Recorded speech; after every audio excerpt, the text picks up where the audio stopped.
মুভির প্রথমেই আমরা দেখি ইয়ং নামের এক ব্যক্তি নিজের মেয়েকে বিক্রি করতে নিয়ে যাচ্ছিল, যার নাম ছিল সেলিনা। রাস্তার ধারে একটা মদের দোকানে ইয়াং দাঁড়ায়। আসলে এই মদের দোকানে ধার মেটানোর জন্য সে তার মেয়েকে বিক্রি করতে যাচ্ছিল। ইয়ং সেলিনাকে নিয়ে টিয়াগোর বাড়িতে যায়। সেলিনা জয়ী নামের এক মেয়েকে দেখতে পায়, যার অবস্থা খুবই খারাপ ছিল। সেলিনা বুঝতে পারে জয়ীকে খুবই টর্চার করেছে। এইদিকে আমরা টিয়াগোকে দেখি। টিয়াগো গরিব লোকেদেরকে টাকা ধার দেয়, আর যারা টাকা শোধ করতে পারে না তাদের বাড়ি থেকে মেয়েদেরকে তুলে নিয়ে আসে। সেলিনা খুবই ভয় পাচ্ছিল। এইদিকে তার পিতা টিয়াগোর কাছ থেকে টাকা নিয়ে সেলিনাকে তার হাতে তুলে দেয়। টিয়াগো একটা জঙ্গলি জানোয়ার ছিল, সে কুকুরের মতো চাঁটতে আরম্ভ করে। এইদিকে সেলিনার পিতা বসে বসে এই সব কিছু দেখে আর হাসে। এইরকম মনস্টার পিতা পৃথিবীতে একটিও নেই। এইদিকে একটা অন্ধ ছেলেকে দেখানো হয়, যার নাম ছিল ডোমিনি। ডোমিনি এখানেই কাজ করে, সেও একজন গোলাম। এইদিকে সেলিনার পিতা টাকা নিয়ে ওখান থেকে চলে আসে। এইদিকে টিয়াগো সেলিনাকে বলে স্নান করে নাও। সেলিনা খুবই ভয় পেয়েছিল, সে টিয়াগোর সব কথাই শুনছিল। সেলিনা স্নান করে আর টিয়াগো বসে বসে দেখছিল। এইদিকে ডোমিনিক এর নিচেই থাকে, সব জল তার উপরেই পড়ছিল। এইদিকে সেলিনার পিতা ওই মদের দোকানে এসে মদ খেয়ে সব টাকা ফুরিয়ে দেয়। রাত হয়ে আসে। টিয়াগো বলে চুপচাপ বেডে এসো, আমি তোমাকে জোর করতে চাই না। এইদিকে সেলিনা ভয়ে কাঁপছিল, সে টিয়াগোর কথা শোনে না।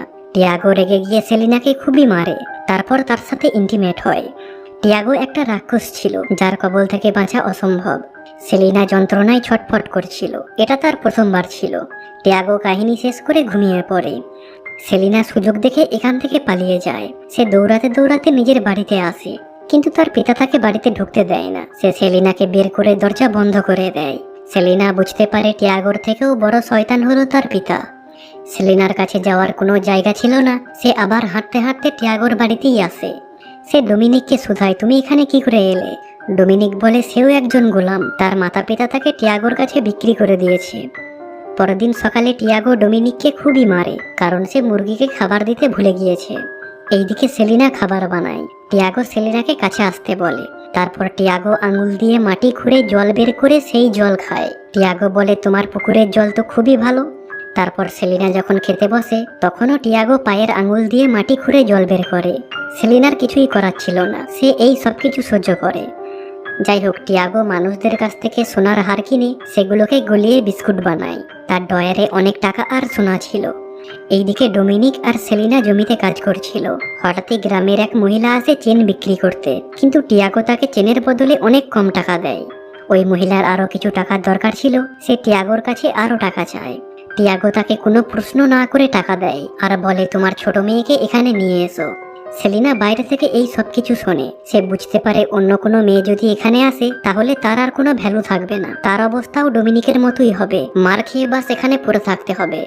সে এরপর টিয়াগোর মন জয় করার চেষ্টা করে। টিয়াগো যাই বলে সেলিনা সবই শোনে, আর আজকে সে টিয়াগোর ললিপপটা খায়।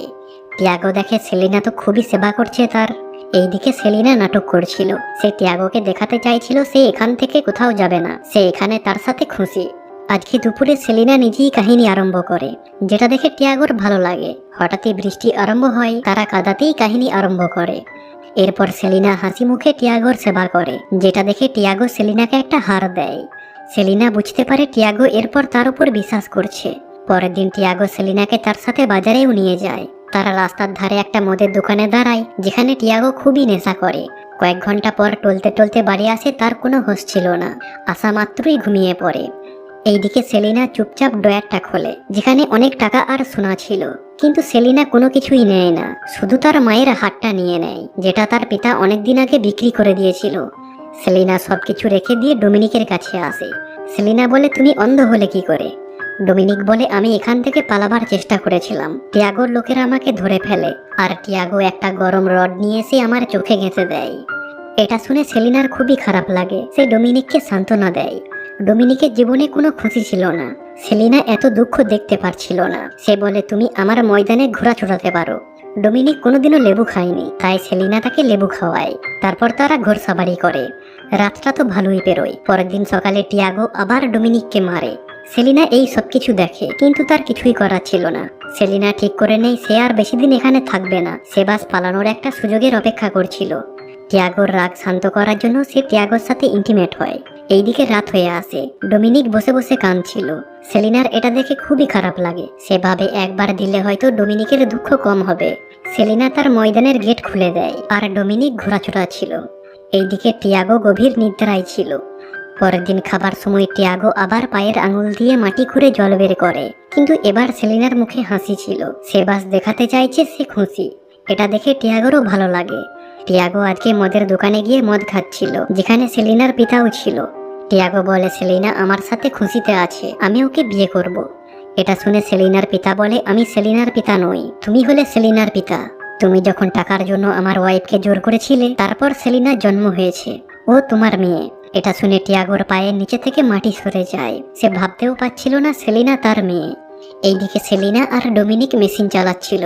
টিয়াগো এই সব কিছু দেখে খুবই রেগে যায়। সে ডোমিনিককে মারতেও যায়।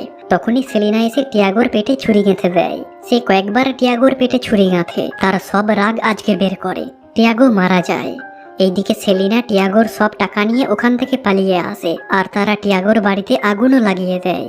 সেলিনা আর ডোমিনিক জঙ্গলের মধ্যে এসে সমস্ত টাকা আর সোনা ভাগ করে নেয়। তারপর সে ডোমিনিককে বলে শহরে চলে যাওয়ার জন্য। ডোমিনিক তার নিজের রাস্তায় চলে আসে, আর সেলিনাও নতুন একটা ঠিকানার খোঁজে বের হয়।